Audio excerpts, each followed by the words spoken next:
नमस्कार। इस विशेष बुलेटिन में आप सभी का स्वागत है। मैं हूं शहला निगार और मेरे साथ हैं मेरी सहयोगी मनीषा, जो साइन लैंग्वेज में आप तक खबरों को पहुंचाएंगी। शुरुआत हेडलाइंस के साथ।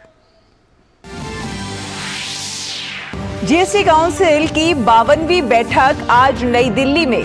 वित्त मंत्री निर्मला सीतारमण बैठक की करेंगी अध्यक्षता। जीएसटी की दरों को लेकर लिए जाएंगे अहम फैसले।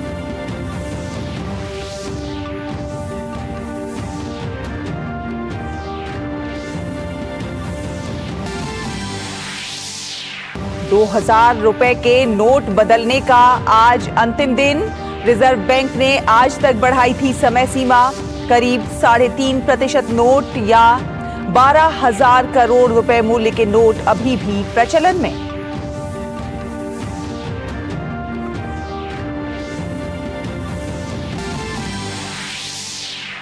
केंद्रीय गृह मंत्री अमित शाह उत्तराखंड में मध्य क्षेत्रीय परिषद की करेंगे बैठक की अध्यक्षता।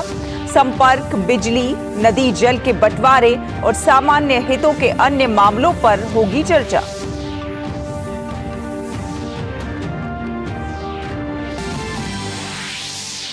सिक्किम में आपदाग्रस्त क्षेत्रों में राहत और बचाव कार्य जोरों पर। केंद्र ने सहायता के लिए 45 करोड़ रुपए किए मंजूर। नुकसान के आकलन के लिए दल भी किया गठित।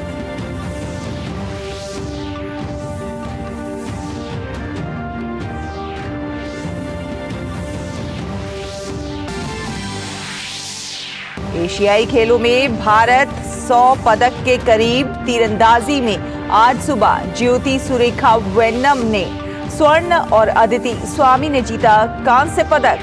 अब तक भारत ने 23 स्वर्ण समेत जीते 97 पदक।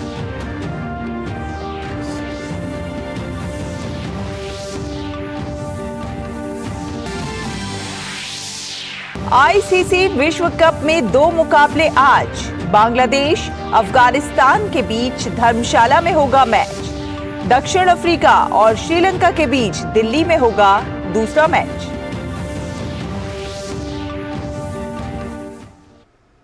और आइए अब खबरों को देखते हैं विस्तार से। जीएसटी काउंसिल की आज 52वीं बैठक नई दिल्ली में आयोजित होगी। केंद्रीय वित्त मंत्री निर्मला सीतारमण इस बैठक की अध्यक्षता करेंगी। बैठक में जीएसटी की दरों को लेकर कई अहम फैसले लिए जाएंगे। विशेषज्ञों के अनुसार इसमें मोटे अनाज से बने उत्पादों पर जीएसटी दरों में कटौती का निर्णय लिया जा सकता है। इसके साथ ही इलेक्ट्रिक व्हीकल पर लगने वाले 18% जीएसटी को घटाकर 5% किया जा सकता है। इससे पहले 2 अगस्त को जीएसटी की बैठक आयोजित की गई थी, जिसमें कैसीनो, हॉर्स रेसिंग और ऑनलाइन गेमिंग आदि को लेकर जीएसटी दरों को लेकर फैसला लिया गया था।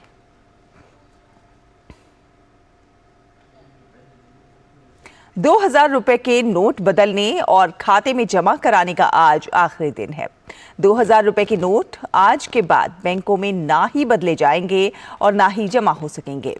इससे पहले आरबीआई ने बैंकों में ₹2000 का नोट के जमा करने की आखिरी तिथि 30 सितंबर तक तय की थी, लेकिन आरबीआई नोट को बदलने और खाते में जमा करने की तिथि को 7 अक्टूबर तक कर दिया था। रिजर्व बैंक ने ₹2000 के नोटों को बदलने या उन्हें जमा करने की समय सीमा नजदीक आने पर कहा है कि करीब 3.5% यानी कि 12,000 करोड़ रुपए मूल्य के नोट अभी भी प्रचलन में हैं। कल मुंबई में संवाददाताओं से बातचीत करते हुए रिजर्व बैंक के गवर्नर शक्तिकांत दास ने कहा कि करीब 3.43 लाख करोड़ रुपए के नोट प्रचलन से वापस आ गए हैं। इनमें से 87% बैंक में जमा किए गए हैं और नोटों को वापस किया गया है। ₹2000 के नोटों को 19 मई 2023 को प्रचलन से वापस लेने का फैसला लिया गया था। और केंद्रीय गृह मंत्री अमित शाह आज उत्तराखंड के दौरे पर जाएंगे। अमित शाह नरेंद्र नगर में मध्य क्षेत्रीय परिषद की अध्यक्षता करेंगे। परिषद की 24वीं बैठक में राष्ट्रीय महत्व के कई मुद्दों पर चर्चा होगी। बैठक में संपर्क, बिजली, नदी जल के बंटवारे और ग्रामीण क्षेत्र में बैंकिंग व्यवस्था की मजबूती, इंटरनेट कनेक्टिविटी सहित कई सामान्य हितों के अन्य मामलों पर चर्चा होगी। मध्य क्षेत्रीय परिषद में मध्य प्रदेश, छत्तीसगढ़, उत्तर प्रदेश और उत्तराखंड शामिल हैं। इसके अलावा गृह मंत्री अमित शाह 49वीं अखिल भारतीय पुलिस विज्ञान कांग्रेस को भी बैठक में शामिल होंगे। इसमें कुल 9 सत्र आयोजित होंगे। केंद्रीय गृह मंत्री अमित शाह भाजपा मुख्यालय में भी चुनावी तैयारियों और रणनीतियों पर चर्चा करेंगे, जिसमें पदाधिकारियों के साथ चर्चा होगी। निर्वाचन आयोग ने राजस्थान, मध्य प्रदेश, छत्तीसगढ़, तेलंगाना और मिजोरम में आगामी विधानसभा चुनावों के मद्देनजर कल सामान्य पुलिस और व्यय पर्यवेक्षकों के साथ बैठक की। इस अवसर पर मुख्य निर्वाचन आयुक्त राजीव कुमार ने पर्यवेक्षकों से स्वतंत्र और निष्पक्ष चुनाव सुनिश्चित करने के लिए समन्वय के साथ काम करने को कहा। उन्होंने कहा कि सभी के लिए समान अवसर उपलब्ध होने चाहिए। वरिष्ठ चुनाव उपायुक्तों तथा महानिदेशकों ने भी पर्यवेक्षकों को ईवीएम, मतदाता सूची, आदर्श आचार संहिता, खर्च, कानूनी प्रावधान जैसे चुनाव से जुड़े महत्वपूर्ण विषयों के बारे में जानकारी दी। लगभग 1180 अधिकारियों ने विभिन्न सत्रों में भाग लिया। भारतीय प्रशासनिक सेवा, पुलिस सेवा, राजस्व सेवा तथा अन्य लेखा सेवाओं के अधिकारियों को पर्यवेक्षकों के रूप में तैनात किया जाता है। और सिक्किम में आपदाग्रस्त क्षेत्रों में राहत और बचाव का कार्य जोरों पर जारी है। उत्तरी सिक्किम के चुंगथांग, लांगजुंग और लाचेन क्षेत्रों में फंसे नागरिकों और पर्यटकों को हर संभव सहायता प्रदान की जा रही है। एनडीआरएफ की दूसरी बटालियन के कमांडेंट गुरमिंदर सिंह ने बताया है कि लाचुंग के बाढ़ प्रभावित इलाकों में बचाव अभियान को और तेज करने के लिए जल्दी ही अतिरिक्त जवानों को भेजा जाएगा। केंद्र सरकार सिक्किम की स्थिति पर लगातार नजर बनाए हुए है। केंद्र सरकार ने बाढ़ग्रस्त सिक्किम के लिए आपदा सहायता के रूप में 45 करोड़ रुपए जारी किए जाने की मंजूरी दी है। इसका उद्देश्य पीड़ित लोगों के लिए राहत उपलब्ध कराने में राज्य की मदद करना है। केंद्रीय गृह मंत्रालय ने नुकसान के आकलन के लिए एक अंतर मंत्रालय केंद्रीय दल भी गठित किया है। गृह मंत्रालय ने बताया है कि ये टीम जल्दी ही सिक्किम के बाढ़ग्रस्त क्षेत्रों का दौरा करेगी और इसके आकलन के आधार पर राज्य को अतिरिक्त केंद्रीय सहायता मंजूर की जाएगी। केंद्र सरकार स्थिति से प्रभावी ढंग से निपटने के लिए सिक्किम सरकार को राष्ट्रीय आपदा मोचन बल की पर्याप्त टीमें, भारतीय वायुसेना के हेलीकॉप्टर और आवश्यक बचाव उपकरण भी उपलब्ध करा रहा है। यहां रुकेंगे एक छोटे से ब्रेक के लिए। ब्रेक के उस पार खबरें जारी रहेंगी। आप देखते रहिए डीडी न्यूज। मैं क्या जी, सब जानते हैं, जहां दिखे मारियो, अपना समझ के खा लियो। होंगे बच्चे स्वस्थ भले, भूलेगा बचपन, इन्हें पिलाओ मुगली घुट्टी 555। अर्जुन, एग्जाम्स में you made us really proud. अब आगे क्या सोचा है? पापा, मैंने IIT जाना है और इंजीनियर बनना है। Think IIT, think विद्या मंदिर। ब्रेक के बाद स्वागत है। केंद्रीय मत्स्य पालन, पशुपालन और डेयरी मंत्री पुरुषोत्तम रूपाला और केंद्रीय राज्य मंत्री डॉक्टर एल मुरुगन तमिलनाडु और पुडुचेरी में आज से 3 दिवसीय सागर परिक्रमा के 9वें चरण का शुभारंभ करेंगे। इस दौरान केंद्रीय मंत्री मछुआरों से बातचीत करेंगे और प्रधानमंत्री मत्स्य संपदा योजना और मत्स्य पालन और एक्वाकल्चर इंफ्रास्ट्रक्चर डेवलपमेंट फंड तथा मछुआरों और लाभार्थियों के लिए राज्य की योजनाओं से संबंधित प्रमाण पत्र भी वितरित करेंगे।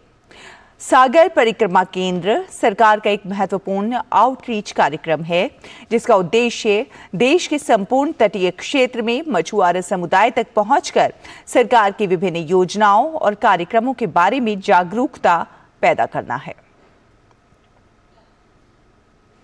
मेक्सिको में एक बस दुर्घटना में वेनेजुएला और हैती के 16 प्रवासियों की मौत हो गई है।